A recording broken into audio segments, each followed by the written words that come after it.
Hello friends, स्वागत है आप सभी का आज की क्लास में। अगर संपूर्ण भारत को एक सूत्र में बांधना है या किसी देश को एक सूत्र में बांधना है तो उस देश की संपर्क भाषा एक होनी चाहिए। ये बहुत जरूरी है, ठीक है। आप यहाँ से याद रखेंगे, अगर किसी देश को एक सूत्र में बांधना है तो वहाँ की संपर्क भाषा जो होगी, जो आपसे संपर्क को जोड़ती है, वो एक होनी चाहिए, अलग अलग नहीं, ठीक है। तो बात करते हैं इसी क्रम में आज संविधान के भाग 17 राजभाषा की। राजभाषा से संबंधित संविधान का भाग 17 है और पहला ही प्रश्न आपके एग्जाम में यही से बनता है कि संविधान के अनुच्छेद 343 से लेकर 351 तक क्या प्रावधान किए गए या हिंदी भाषा या राजभाषा संबंधी प्रावधान संविधान के कौन से आर्टिकल में है या कौन से भाग में है, ठीक है। तो आप यहाँ से देख सकते हैं अनुच्छेद 17 राजभाषा आर्टिकल 343 से 351 तक पूरा राजभाषा के संबंध में प्रावधान किया गया है। वहीं अगर आप बात करें तो ध्यान से बात को सुनना, संविधान की 8वीं अनुसूची, संविधान की 8वीं अनुसूची में 22 भाषाओं का उल्लेख है, 22 भाषाओं का वर्णन है। पहले इस अनुसूची में 14 भाषाओं का वर्णन था, बाद में हमने संशोधन करके अन्य भाषाओं को कलेक्ट किया है या जोड़ा है, ठीक है। अब यहाँ से प्रश्न ये बनता है कि जो 14 भाषाएं पहले संविधान में जो है वर्णित थी, वो बाद में जो भाषाएं हमने ऐड की है वो किस प्रकार से, तो इसके बाद इस वीडियो के बाद हम उसी के बारे में बात करेंगे। फिलहाल जो राजभाषा संबंधी हमारे यहाँ प्रावधान है उन सबके बारे में हम देख लेते हैं, ठीक है। पहले आपको ये समझना होना चाहिए कि भारत की राजभाषा हिंदी है और हिंदी भारत के सबसे अधिक भूभाग पर बोले जाने वाली भाषा है, जिसका सभी जो है लोग क्या करते हैं, प्रयोग करते हैं, ठीक है। अब 14 सितंबर 1949 को हिंदी को राजभाषा के रूप में अपनाया, राष्ट्रभाषा के रूप में नहीं, और जो है प्रतिवर्ष 14 सितंबर को ही हिंदी दिवस के रूप में मनाया जाता है, ठीक है। तो आप यहाँ से ये भी याद रखेंगे। अगली बात, अब हम इसके जो है आर्टिकल्स को पढ़ेंगे, कौन कौन से प्रावधान है और क्या क्या है। कुछ अनुच्छेद बच्चों इसके ऐसे हैं जो एग्जाम में पूछे गए हैं। पहला प्रश्न तो आपके यहाँ से ग्रुप सी में यही बनता है, 343 से 351 तक हिंदी भाषा के लिए निर्देश। जब आप हिंदी का पहला चैप्टर पढ़ते हैं, हिंदी भाषा का विकास, तो वहां पर ऑब्जेक्टिव में भी आपको एक प्रश्न देखने को मिलेगा, ठीक है। आगे बढ़ते हैं। संविधान के अनुच्छेद 343 में कहा गया है कि संघ की राजभाषा हिंदी और लिपि देवनागरी होगी, ये आप याद रखेंगे, ठीक है। मैंने आपको अभी कहा 14 सितंबर 1949 को हिंदी को राजभाषा के रूप में और उसकी लिपि देवनागरी को जो है अपनाया गया है, और यही बात संविधान के अनुच्छेद 343 में वर्णित है कि संघ की राजभाषा हिंदी होगी और उसकी लिपि क्या होगी, देवनागरी होगी। ये मैं आपको बता देता हूँ, ठीक है।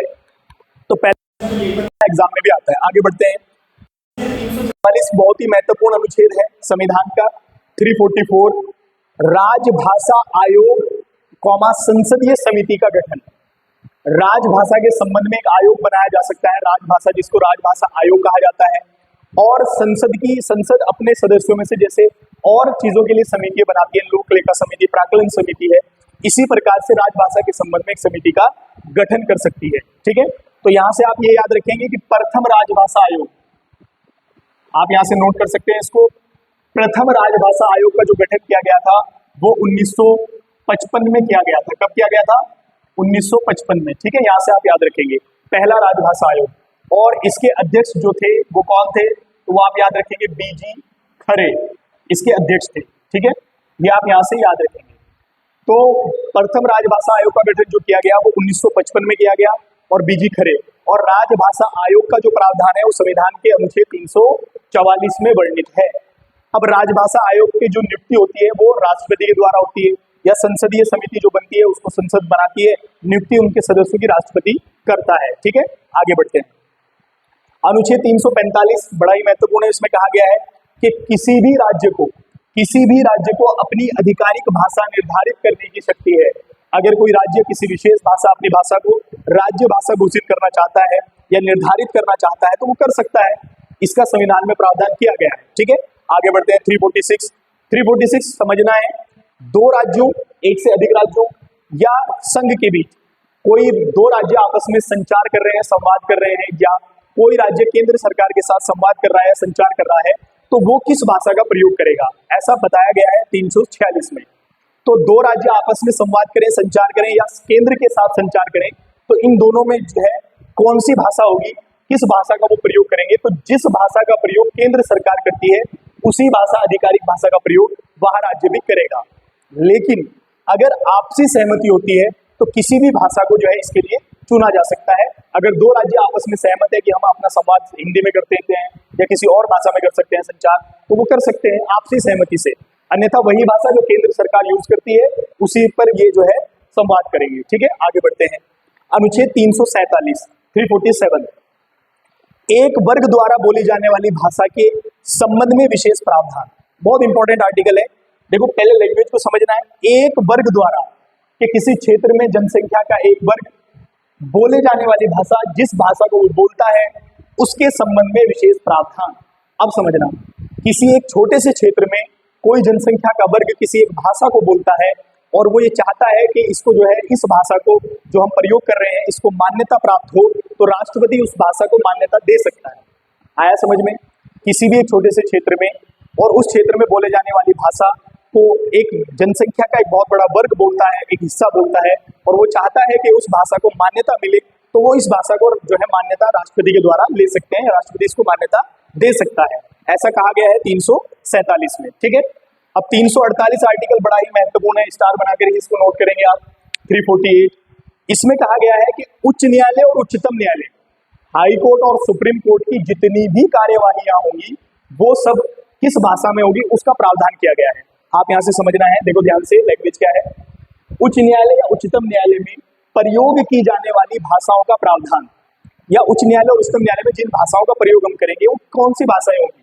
तो यहाँ से आप समझते हैं, जब हमने जो है हिंदी को राजभाषा बनाया तो हमने ये प्रावधान किया था उसमें कि हम अंग्रेजी को अभी अपने पास में रखेंगे, मतलब इसको चलाएंगे अगले 15 वर्षों के लिए, क्योंकि इतने साल से अंग्रेज हम पर शासन किए हुए थे, तो एकदम से किसी ऐसी भाषा को छोड़ना ये भी सही नहीं था, और किसी विदेशी भाषा को अपनी राजभाषा बनाना ये भी ठीक नहीं था। इसलिए हमने ये प्रावधान किया था कि हिंदी हमारी राजभाषा है, लेकिन हम जो है 15 वर्षों तक जो है अंग्रेजी को धीरे धीरे खत्म कर देंगे। हालांकि ऐसा हुआ नहीं है। ठीक है, आगे बढ़ते हैं। तो उच्च न्यायालय और उच्चतम न्यायालय में किए जाने वाले प्रयोग, तो आप याद रखेंगे कि उच्च न्यायालय में और उच्चतम न्यायालय में जितनी भी कार्यवाहियां होती हैं वो सब अंग्रेजी में होती है।